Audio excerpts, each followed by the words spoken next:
exclusivité mondiale. Une caméra est autorisée à pénétrer dans une zone contaminée. Une fuite, des déchets nucléaires à retirer, l'opération est extrêmement dangereuse. Maxime, toi c'est là quoi. On va avoir du mal à vous faire croire qu'un type sans protection pénètre un lieu contaminé.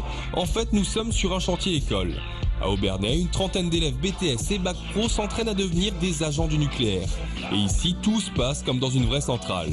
On se déshabille, on passe chez le magasinier récupérer le matériel et le chef du jour donne ses ordres. Ça marche ? Ouais. Donc alors là, vous avez à faire la vérification du filtre purge. Donc c'est le 1RIS001FI, donc c'est le rouge là-bas. Ouais. Donc ce que vous avez à faire, l'ouvrir, mettre le filtre.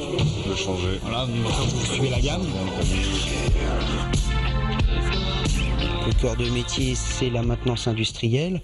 Donc au niveau Bac Pro, on se situe plus sur le niveau exécutant, celui qui réalise les gestes.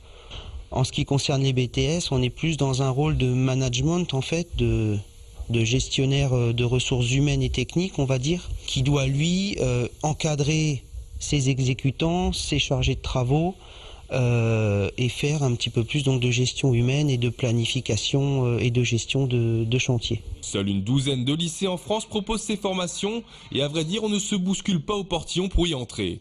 Le secteur souffre d'une mauvaise réputation et Fukushima n'a rien arrangé. Par exemple en BTS nous avions à peu près une vingtaine de jeunes qui étaient intéressés au mois de février.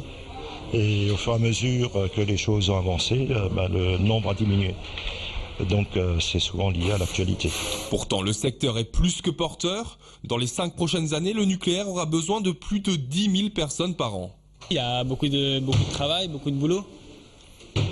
Et on en aura besoin, à mon avis, pour encore longtemps.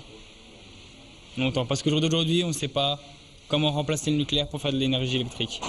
De toute façon, même si on trouve une énergie autre que le nucléaire, il nous faudra toujours des techniciens, même pour le démantèlement, qui durent des années. Donc on a un bon avenir.